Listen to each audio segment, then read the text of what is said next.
নমস্কাৰ সঠিক দিশা চেনেলত আপোনালোকক স্বাগতম জনাইছো। আশা কৰিছো সকলোৱে ভালে কুশলে আছে। কৰোনাৰ যেটো দ্বিতীয়টো ঢৌ আহিছে, এই দ্বিতীয় ঢৌৰ পৰা আমি হাত সাৰিব পাৰো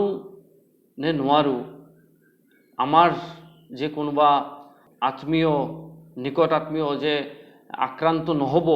এইটো আমি ডাঠি ক'ব নোৱাৰো। আৰু বিশেষজ্ঞসকলৰ মতে প্ৰতিজন ভাৰতবৰ্ষৰ নাগৰিকৰ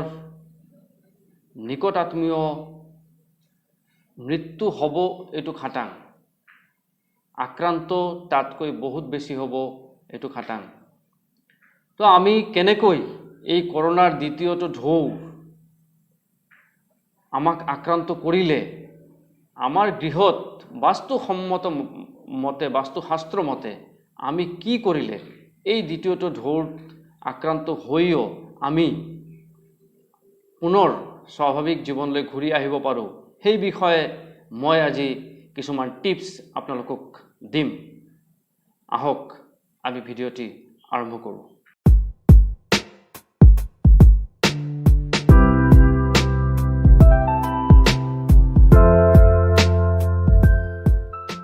বাস্তুশাস্ত্ৰ মতে আমাৰ গৃহৰ যেটো বাউণ্ডাৰী আছে চাৰিওফালৰ, সেই বাউণ্ডাৰীৰ ভিতৰৰ যি অংশটো আছে, সেই অংশখিনিক আমি কিছুমান দিশ, কিছুমান এনাৰ্জি জোন বা শক্তিৰ স্থান হিচাপে আমি চিহ্নিত কৰোঁ। তাৰ ভিতৰত 32টা দিশ আছে, তাৰে ভিতৰত 45টা আপোনাৰ দেৱতা শক্তিৰ স্থান আছে। সেই দেৱতা শক্তিৰ স্থান আৰু দিশবোৰৰ বিচাৰ বিবেচনা বা এনালাইসিস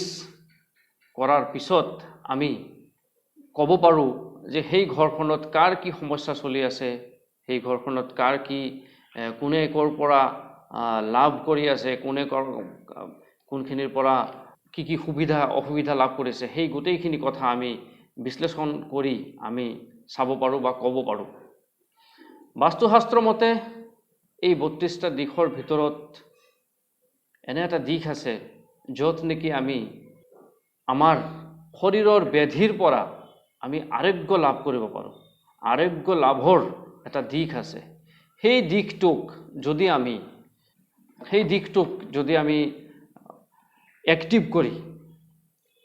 কৰি সেই দিশৰ পৰা যদি আমি লাভ লৈ ল'ব পাৰোঁ, তেনেহ'লে কৰোনাই আমাক আক্ৰান্ত কৰিলেও আমি কিন্তু আকৌ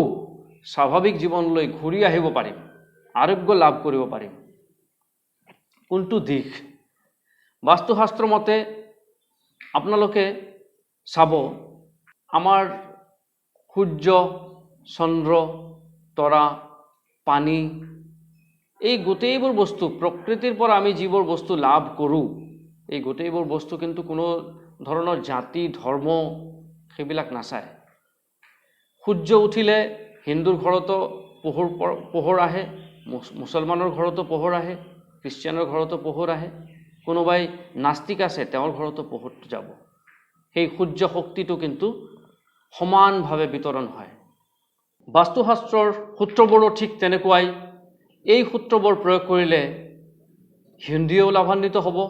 মুছলমানেও লাভান্বিত হ'ব, খ্ৰীষ্টিয়ানেও লাভান্বিত হ'ব। যদি কোনোবাই কোনো ধৰ্ম নামানে, বাস্তুশাস্ত্ৰও নামানে, তথাপিও সূত্ৰটো প্ৰয়োগ কৰিলে সকলোৱে লাভান্বিত হ'ব। এতিয়া মই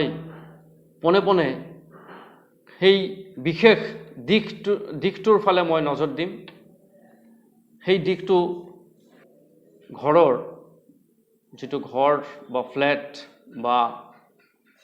গৃহ আছে, ভৱন আছে, এই গৃহ বা ভৱন বা ফ্লেটৰ উত্তৰ পূব দিশৰ উত্তৰ দিশ অথবা উত্তৰ দিশৰ উত্তৰ পূব অংশ, উত্তৰ দিশৰ আপোনালোকে ভালকে মন কৰিব, উত্তৰ দিশৰ উত্তৰ পূব অংশ, সেইখিনিত যদি আপোনালোকে চাফ চিকুণ কৰি যদি কোনো ধৰণৰ টয়লেট সেপ্টিক ট্যাঙ্ক আদি কিচেন আদি যদি নাথাকে তেনেহ'লে আপোনালোকে সেইখিনি ঠাইত চাফ চিকুণ কৰি আপোনালোকে যদি ৰোগীক বেছি সময় তাত কটাব দিয়ে আৰু এটা ধন্বন্তৰী দেৱ যি দেৱে আমাক আৰোগ্যতা প্ৰদান কৰে সেই ধন্বন্তৰী দেৱৰ ফটো এখন যদি আপোনালোকে তাত লগাই ল'ব পাৰে তাত সেই ধন্বন্তৰী দেৱক আপোনালোকে পূজা কৰিব নালাগে একো কৰিব নালাগে কিন্তু ধন্বন্তৰী দেৱৰ ফটো লগাই আপোনালোকে ৰোগীক যদি সেইখিনি অংশত বেছি সময় কটাব দিয়ে বা তাত যদি আপোনালোকে দৰৱ যিবিলাক আছে মেডিচিন যিবিলাক আছে সেই ঔষধ দৰৱ মেডিচিন যি আছে সেইখিনি ঠাইত যদি আপোনালোকে ধন্বন্তৰী দেৱক স্থান দি সেই তেওঁৰ ফটোৰ ওচৰত যদি আপোনালোকে এটা ঠাই এটা বনাই তাত যদি আপোনালোকে মেডিচিন দৰৱ বা ঔষধ যদি তাত ৰাখে আৰু তাৰ পৰা মেডিচিন যদি বা দৰৱ যদি আপোনালোকে ৰোগীক খুৱায় তেনেহ'লে ৰোগীয়ে অতি সোনকালে আৰোগ্য লাভ কৰিব সেইটো যিকোনো বেমাৰে নহওক কিয় সেয়েহে যদি কাৰোবাৰ কোনোবা আপোনালোকৰ নিকট আত্মীয়ৰ বা বন্ধু বান্ধৱৰ যদি কাৰোবাৰ কৰোনাত আক্ৰান্ত হৈছে মাৰাত্মক কৰোনাত আক্ৰান্ত হৈছে তেনেহ'লে নিশ্চয়কৈ আপোনালোকে মোৰ ভিডিঅ'টো শ্বেয়াৰ কৰি দিয়ক তেওঁক জ্ঞানটো দিয়ক ফোন কৰি জনাওক ওচৰততো যিহেতু যাব নোৱাৰিব আইচোলেশ্যনত থাকিবই লাগিব আপোনালোকে নিশ্চয়কৈ বাকি যিখিনি চৰকাৰে বান্ধি দিয়া নিয়ম আছে সেইখিনি নিয়ম মানি চলক হস্পিটেলৰ পৰা যিখিনি দৰৱ দিছে সেই দৰৱখিনি খাই থাকক খুৱাই থাকক আৰু যিবিলাক নিয়ম আমাৰ ডক্টৰে বা চিকিৎসকে পালন কৰিবলৈ দিছে সেইবিলাক নিয়ম মানি চলক আৰু লগতে সেই যে দৰৱবিলাক দিছে সেই দৰৱবিলাক আপোনালোকে উত্তৰ দিশৰ উত্তৰ পূব অংশত দৰৱবিলাক ৰাখি আপোনালোকে ৰোগীক খুৱাই থাকক চাব